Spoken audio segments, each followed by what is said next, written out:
بسم اللہ الرحمن الرحیم۔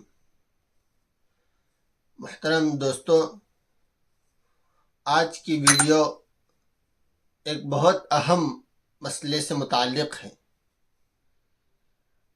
وہ یہ کہ اللہ کے نبی صلی اللہ علیہ وسلم کے شان اقدس میں اگر کوئی گستاخی کرتا ہے، کیا اس کے گستاخی کرنے کی وجہ سے کوئی مرد یا کوئی عورت ہمیشہ کے لیے کافر ہو جاتا ہے یا اس کی توبہ قبول ہو سکتی ہے یا نہیں؟ تو اس سلسلے میں دارالعلوم دیوبند کے دو اہم فتاوی جات آپ کی خدمت میں پیش کروں گا، جس سے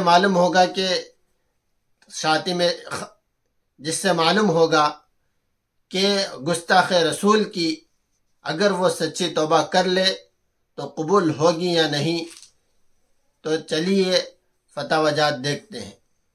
تو یہ دارالفتاء دارالعلوم دیوبند کی آفیشیل ویب سائٹ ہے۔ اس میں عنوان ہے گستاخ رسول اگر معافی مانگ لے۔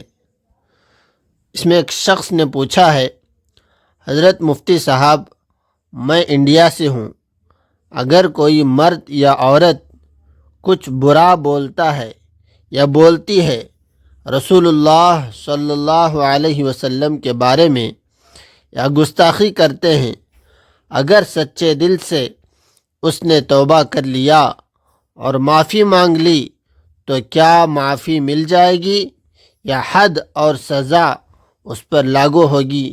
کیا غیر مسلم ملک میں حد یا سزا لاگو ہوگی؟ تو جواب میں لکھا گیا ہے، حضرت صلی اللہ علیہ وسلم کی شان اقدس میں گستاخی کرنے والا اگر صدق دل سے توبہ کر لے تو اس کی توبہ قبول ہو جائے گی۔ آگے حوالے نقل کیے ہوئے ہیں۔ یہ دوسرا فتویٰ ہے، اس میں عنوان ہے، کیا گستاخ رسول ہمیشہ کے لیے کافر ہو جاتا ہے؟ ایک شخص نے سوال کیا ہے، حضرت، میں ایک کتاب پڑھ رہا تھا، اس میں لکھا تھا کہ گستاخ رسول دائمی طور پر کافر ہو جاتا ہے۔ میرا سوال یہ ہے کہ کیا واقعی گستاخ رسول پھر سے رجوع نہیں کر سکتا، مطلب مسلمان نہیں بن سکتا؟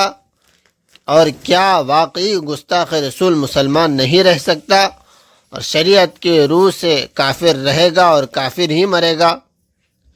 تو جواب میں لکھا گیا ہے، حضرت صلی اللہ علیہ وسلم کی شان اقدس میں گستاخی کرنے والا شخص بھی اگر صدق دل سے توبہ کر لے تو اس کی توبہ قبول ہو جائے گی۔